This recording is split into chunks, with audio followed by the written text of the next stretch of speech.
네, 우리가 이 기도의 기간 동안에 그 사무엘상을 살펴보고 있었는데, 이제 오늘까지만 사무엘상을 살펴보게 되고, 실상 이제 내일은 주일 예배로 로마서를 우리가 나누기 때문에 사무엘상은 오늘 마지막이라고 말씀드릴 수가 있습니다. 그래서 사울의 삶을 이렇게 하나하나 조명해 보면서 우리가 영적인 교훈들을 이렇게 얻는 것이 참 중요한데, 불가피하게 오늘 그 사울의 그런 성장과 사울이 몰락하는 그런 과정을 좀 객관적으로 이렇게 요약적으로 좀 살펴보고, 거기서 영적인 교훈들을 우리가 함께 나누기 원합니다. 사울의 성장과 몰락이라고 말씀드렸는데, 이렇게 사울의 몰락을 우리가 마음에 심어두는 것이 우리의 신앙에 굉장히 유익합니다.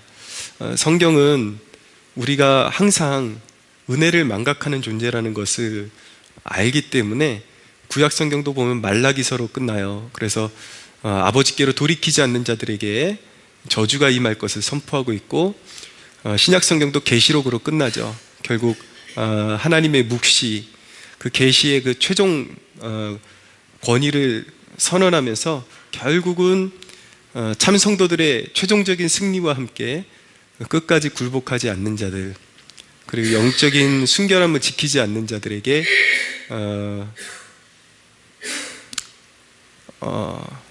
이제 영원한 저주가 임할 것을 말씀하고 있죠. 성경이 굉장히 그 의도적으로 그렇게 저주에 관한 것을 가장 그 뒷부분에다가 배치시키고 있다는 것을 우리가 알 필요가 있습니다.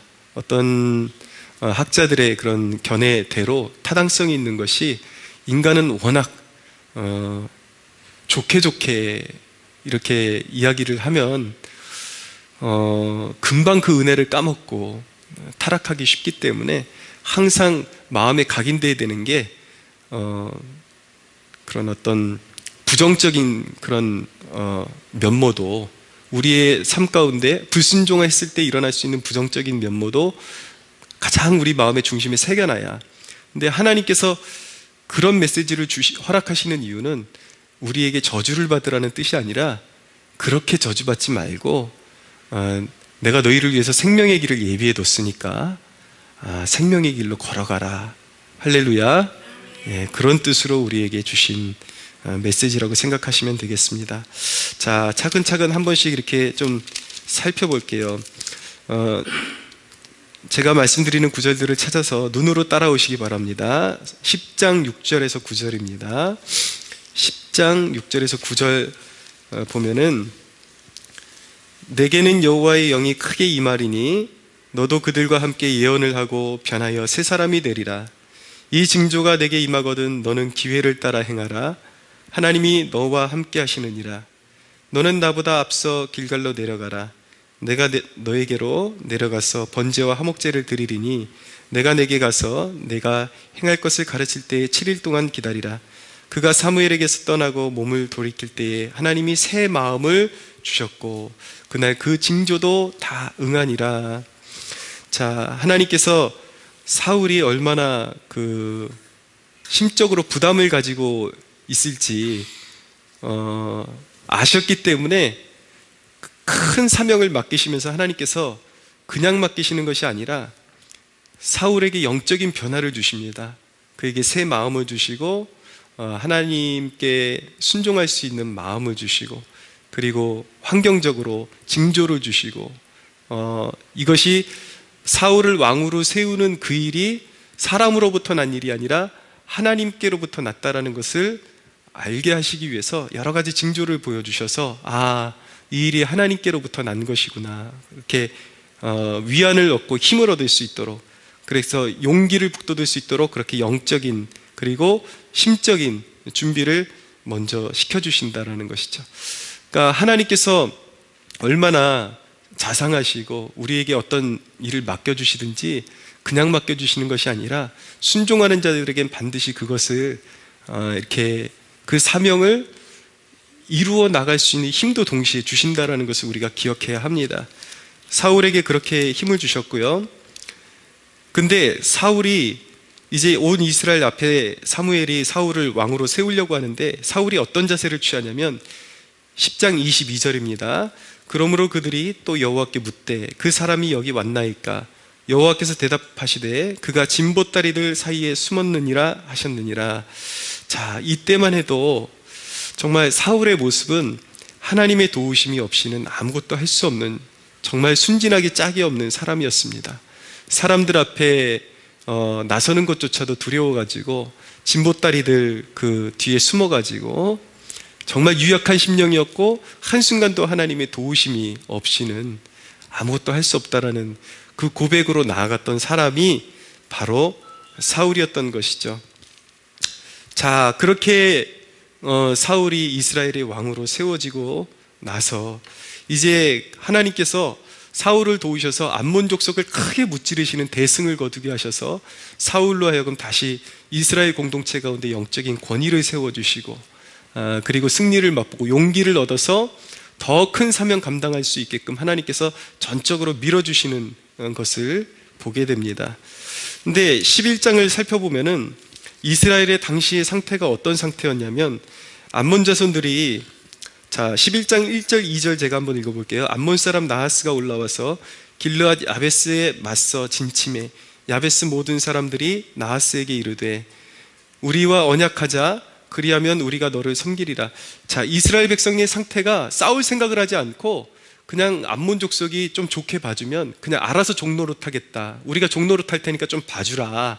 예, 이런 영적인 상태에 있었어요. 근데 2절에 보니까 암몬 사람 나하스가 그들에게 이르되 내가 너희 오른손을 다 빼야 너희와 언약을 하리라. 내가 온 이스라엘을 이같이 모욕하리라. 자, 암몬 자손이 자비를 베풀지를 않죠. 끝내 이스라엘 백성들의 눈을 다 뽑아버리겠다고 그렇게 위협을 가하는데 이스라엘의 영적인 상태가 그들과 싸울 만한 그런 배짱, 그런 결기가 전혀 없었습니다. 비겁하기 짝이 없는 그런 영적인 상태에 있었습니다. 그러니까 사울을 통해서 하나님께서 이제 이스라엘 백성들을 구원해내기를 원하셨는데 누가 싸울 사람이 있어야죠. 전쟁의 소집령을 내려도 사람들이 쭈삣쭈삣거리고 두려워서 전쟁터에 나가겠다고 모이는 사람들이 없는 거예요. 그러니까 어떻게 하는가? 6절 7절을 보십시오. 사울이 이 말을 들을 때에 하나님의 영에게 크게 감동되어 그의 노가 크게 일어나 한 겨리의 소를 잡아 각을 뜨고 전령들의 손으로 그것을 이스라엘 모든 지역에 두루 보내어 이르되 누구든지 나와서 사울과 사무엘을 따르지 아니하면 그의 소들도 이와 같이 하리라 하였더니 여호와의 두려움이 백성에게 임하매 그들이 한 사람같이 나온지라. 그러니까 사람들이 생각이 짧은 거예요. 자기 가산, 자기 소떼와 자기 짐승떼를 지키고 자기 재산을 보호하기 위해서 오히려 하나님의 싸움에 나와서 같이 싸워야 하는데 시야가 짧으니까 자기 그냥 먹고 살겠다고 밥그릇만 지키겠다고 두려워서 아무도 이 하나님의 싸움에 하나님의 대적들과 나와서 싸울 생각을 하지 않고 주춤주춤하니까 갑자기 사울에게 하나님의 영이 충만하게 임했는데 여느 때와 다르게 하나님의 노가 하나님의 분노하시는 마음이 그 사울에게 임한 것입니다. 그러니까 이스라엘 백성들의 그런 비겁하고 그런 자기 밥그릇밖에 모르고 싸울 생각도 하지 않는 그런 정말 영적으로 완전히 비참한 처지에 있고 비겁한 처지에 있는 그 백성들을 보시면서 하나님의 분노가 그 하나님의 마음이 사울에게 부어져서 그 비겁한 이스라엘 백성들을 향한 분노가 치솟아 오른 거예요. 그래서 이 영적인 전쟁에 이 암몬 자손과의 싸움에 너희가 나오지 않으면 소를 각을 떠가지고 각 지파에다가 보내면서 너희의 모든 우양이 이 꼴이 될 것이다. 그러면서 사울이 그렇게 이제 강력하게 도전을 하죠. 그랬더니 어떻게 됩니까? 여호와의 두려움이 온 이스라엘에게 임해서 그때야 비로소 마지못해서 이스라엘 백성들이 이 여호와의 싸움에 함께 동참하게 되었다라고 말씀하고 있습니다. 근데 결론은 어떻게 됐습니까? 하나님이 사울을 붙드시고 이때까지만 해도 이스라엘 백성들을 붙드시니까 완전히 대승하는 그런 역사가 일어났던 것입니다. 할렐루야. 여러분, 근데 여러분, 우리가 여기서 깨달아야 되는 것은 하나님은 우리와의 관계 속에서 우리가 하나님을 사랑하는 마음, 하나님께 자발적으로 헌신하고 하나님께 받은 사명을 우리가 받들기를 원하지, 이렇게 이스라엘 백성들처럼 끝끝내 싸울 생각을 하지 않고 있다가 너희의 가산을 다 몰수해 버릴 거다, 하나님이 그렇게까지 협박해야지 이 싸움에, 하나님의 싸움에 동참하는 것은요, 이것은 사실은 영적으로 불행한 것입니다. 하나님이 우리에게 바라시는 것은, 저와 여러분에게서 바라시는 것은 하나님과의 사랑과의 관계 속에서, 하나님이 우리를 구원하셨을 때 이 땅에 이루고자 하시는 하나님의 그 지상사명에 우리를 쓰시고자 하시는 계획이 있었는데, 우리는 저마다 자기 밥그릇 챙기느라고 바쁘고 싸울 생각도 하지 않고, 하나님의 교회가 모여서 힘써 기도하고 힘써 이 싸움을 싸워나가는데 동참하지 않고, 이런 모습을 볼 때에 하나님의 마음이 오늘 본문에 녹아있다는 사실을 우리가 기억할 수 있어야 하는 것입니다. 우리가 저마다 각자가 우리의 삶 가운데 바쁘다는 이유만으로, 먹고 살기도 너무 빠듯하다는 이유만으로 이 하나님의 지상사명을 우리가 소홀히 여기고 받들지 않을 때 하나님의 마음이 치근하다 못해서, 하나님의 마음이 이 세대를 바라보시는 그 마음이 얼마나 분노가 치솟아 오를까. 그것을 참고 인내하시면서 깨어나기를 기다리시는 하나님의 마음을, 하나님의 그 의중을 우리가 조금이라도 우리가 깨닫는 그런 은혜가 있기를 원합니다. 여호와의 두려움, 여러분, 두려움이 임하기 전에, 물론 우리에게는 경건한 두려움이 필요합니다. 경건한 두려움이 있어야 되지만, 하나님이 우리를 향해서 부족함이 없다라는, 하나님이 우리를 위해서, 하나님이 친히 우리를 위해서 헌신하신 그 사랑은 우리가 생을 다 드려도 갚을 수 없는 그 헌신으로 우리를 부르시고 구원하신 그 사랑을 우리가 기억하면서 자발적인 헌신으로, 자발적인 하나님 나라의 참여로 그렇게 하나님 앞에 영적인 효도를 올려드리는 저와 여러분들이 되기를 소원합니다. 그런데 여기까지만 해도 좋았어요. 사울이 여기까지만 해도 좋았는데, 이제 사울의 삶 가운데 서서히 이상기류가 보이기 시작합니다. 결정적인 실책들이 나타나면서 하나님께 결국 버림받는 길로 걸어가게 되는 것이죠. 사무엘상 13장 11절을 보실까요? 블레셋과의 전쟁에 이제 직면하게 되었는데, 제사는 사무엘, 하나님이 지정하신 제사장의 손에 의해서, 사무엘의 손에 의해서 드려져야지 하나님께서 받으시는 그러한 제사가 되는데, 하나님 앞에 제사를 올려드리고 전쟁을 치러야 되는데 하나님께서 그렇게 명령하셨는데, 사무엘이 자기가 있는 진영에 오지 않는, 늦게 도착한다라는 그 이유만으로 사무엘을 통해서 제사를 드리지 않고 자기 자신이 제사를 올려드리는 그런 죄를 범하게 됩니다. 13장 11절 12절입니다. 제가 읽겠습니다. 사무엘이 이르되 왕이 행하신 것이 무엇이냐 하니, 사울이 이르되 백성은 내게서 흩어지고 당신은 정한 날 안에 오지 아니하고 블레셋 사람은 믹마스에 모였음을 내가 보았으므로, 이에 내가 이르기를 블레셋 사람이 나를 치러 길갈로 내려오겠거늘 내가 여호와께 은혜를 간구하지 못하였다 하고 부득이하여 번제를 드렸나이다 하니라. 부득이하여, 자기가 기다렸지만 사무엘이 늦었기 때문에, 그런데 적들은 지금 이제 코앞에 이르렀는데 마음의 여유가 너무 없어서 결국은 하나님의 말씀을 거스르는 죄악을 범할 수밖에 없었습니다 라고 그렇게 변명을 하지만 그것이 하나님 앞에 너무나도 용서받을 수 없는 죄악이 되었다라고 그렇게 말씀하는 것입니다. 사랑하는 여러분, 부득이하여 하나님의 뜻을 거슬러야 한다라는 그런 변명 속에 머물러 살지 마시고, 하나님이 길을 안 열어주면, 여러분들이 기도함에도 불구하고 길이 안 열린다 그러면 억지로 열지 말고 하나님께서 임하실 때까지 기도하면서 기다릴 수 있는 인내를 소유하시기를 바랍니다. 자, 그렇게 실수를 저지르기 시작했어요. 근데 15장에서 하나님께서 다시 사무엘을 통해서 아말렉을 다 진멸하라고 그렇게 명령하셨습니다. 아말렉이 하나님의 백성에게, 하나님께 대대의 저주를 받고 몹쓸 민족으로 낙인이 찍힌 이유는 무엇이냐면 15장 2절에 만군의 여호와께서 이같이 말씀하시기를 아말렉이 이스라엘에게 행한 일, 곧 애굽에서 나올 때 길에서 대적한 일로 내가 그들을 벌한다 라고 말씀하고 있어요. 출애굽 때에 이스라엘 백성들이 아직은 약할 때에 나오고 있는데, 출애굽하고 있는데 그들의 약점을 틈타서 아말렉이 뒤에서 공격을 하고 그렇게 못살게 굴었던 것, 하나님의 백성들을 뒤에서 약점을 이용해서 못살게 굴고 그런 것이 평생의 저주거리가 되어서 아말렉은 영원한 저주를 받게 되었습니다. 하나님께서 그렇게 이스라엘 백성들이 당했던 고통을 기억하사 지금 시간이 한창 세월이 지난 이후인데도 아말렉의 죄를 기억하시고 보복하시기로 작정하신 거예요.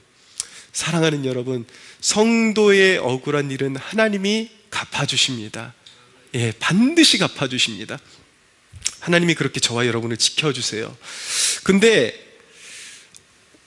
사울에게 가서 모든 숨통을 다 끊어버리고 다 진멸하라고 하나님께서 사무엘을 통해서 명령하셨는데, 9절을 보니까 사울과 백성이 아각과 그의 양과 소의 가장 좋은 것 또는 기름진 것과 어린 양과 모든 좋은 것을 남기고 진멸하기를 즐겨 아니하고 가치 없고 하찮은 것은 다 진멸하니라.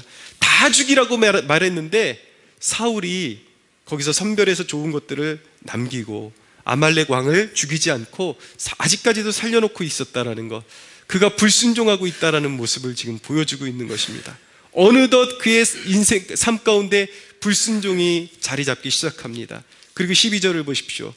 사무엘이 사울을 만나려고 아침에 일찍이 일어났더니 어떤 사람이 사무엘에게 말하여 이르되 사울이 갈멜에 이르러 자기를 위하여 기념비를 세우고 발길을 돌려 길갈로 내려갔다 하는지라. 성경이 기록하고 있는 이 뉘앙스들을 여러분들이 잘 염두에 둘 필요가 있습니다. 아까 진보다리 뒤에 숨었던 사람이 이제는 하나님 없이는 아무것도 할 수 없었다라고 그런 태도를 보였던 사람이 이제는 마음이 높아지고 높아져서 이 전쟁에 이기게 하신 하나님의 이름을 먼저 높이고 하나님께 먼저 예배를 올려드리는 것이 아니라 자기의 기념비를 세우고 있다는 것을 보여주고 있는 것입니다. 이것이 바로 인간이 타락하는 모습이라는 거예요. 24절을 보실까요? 사울이 사무엘에게 이르되 내가 범죄하였나이다. 내가 여호와의 명령과 당신의 말씀을 어긴 것은 내가 백성을 두려워하여 그들의 말을 청종하였음이니이다. 사무엘이 추궁하니까 처음에는 사울이 어떻게 변명을 했냐면 좋은 것들을 남겨둬가지고 하나님 앞에 제사로 드리려고 그랬습니다. 그래서 자기 의도가 좋은 것처럼 그렇게 포장을 해요.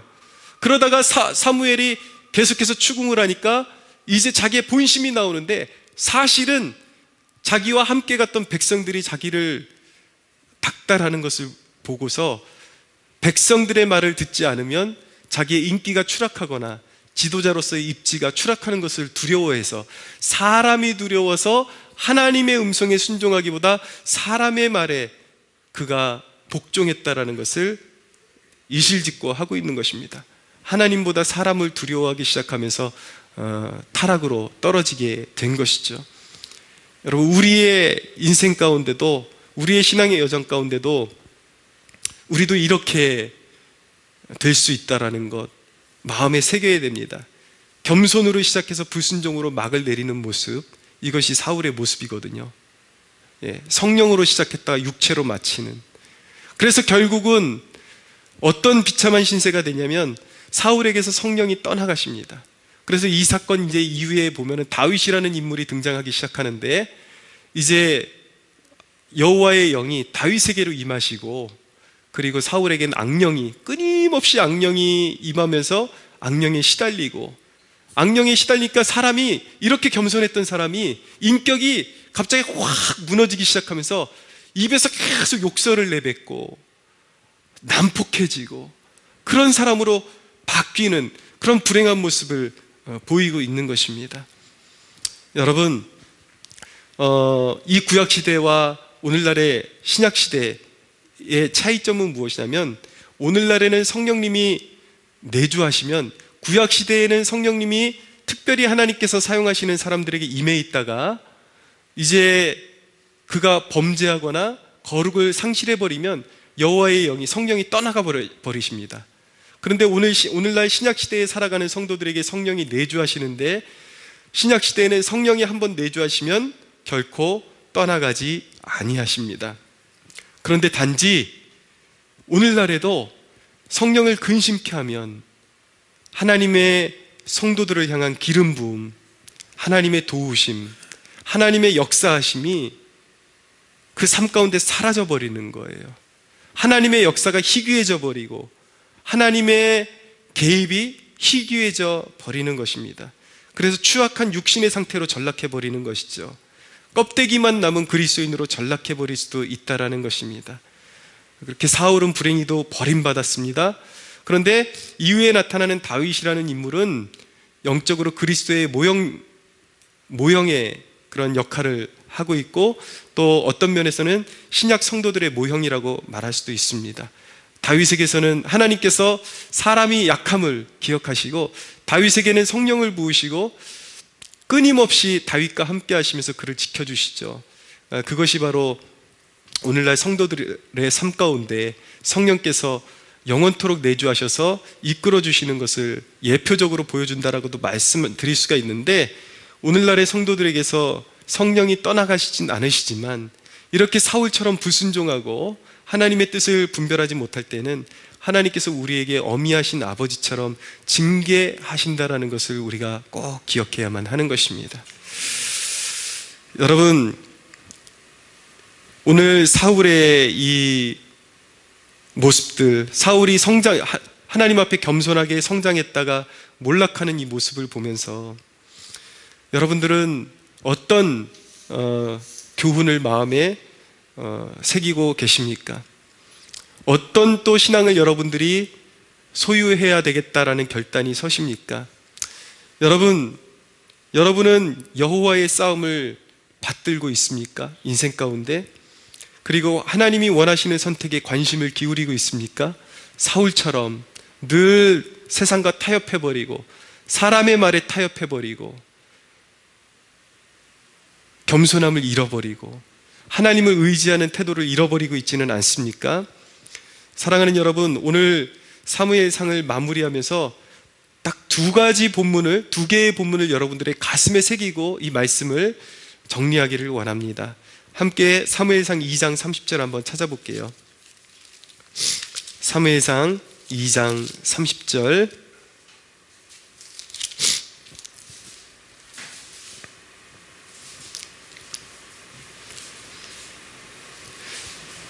(2장 30절) 크게 한번 읽겠습니다. 시작. 그러므로 이스라엘의 하나님 나 여호와가 말하노라. 내가 전에 내 집과 내 조상의 집이 내 앞에 영원히 행하리라 하였으나 이제 나 여호와가 말하노니 결단코 그렇게 하지 아니하리라. 나를 존중히 여기는 자를 내가 존중히 여기고 나를 멸시하는 자를 내가 경멸하리라. 사랑하는 여러분, 첫째로 이 말씀 여러분들의 오늘 가슴판에 새기십시오. 나를 존중히 여기는 자를 내가 존중히 여기고 나를 멸시하는 자를 내가 경멸하리라. 이 말씀 여러분들의 가슴판에 새기기를 원합니다. 한 구절 다시 한번 찾아보겠습니다. 15장 22절입니다.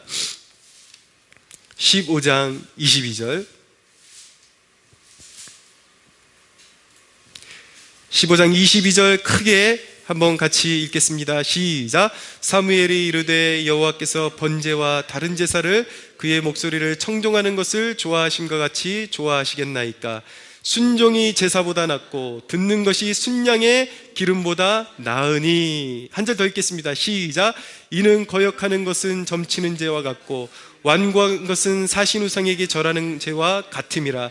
왕이 여호와의 말씀을 버렸으므로 여호와께서도 왕을 버려 왕이 되지 못하게 하셨나이다 하니.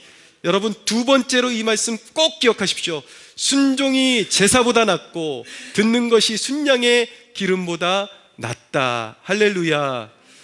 사랑하는 여러분, 오늘 이 사울의 성장과 실패를 우리가 살펴보면서 한 영혼의 안타까운 몰락을 우리가 살펴보게 되었는데, 꼭 이 몰락, 한 영혼의 사울이 우리를 앞서서 이렇게 몰락하는 모습을 보여준 것은 오늘날 우리 성도들로 하여금 이 길로 가지 말고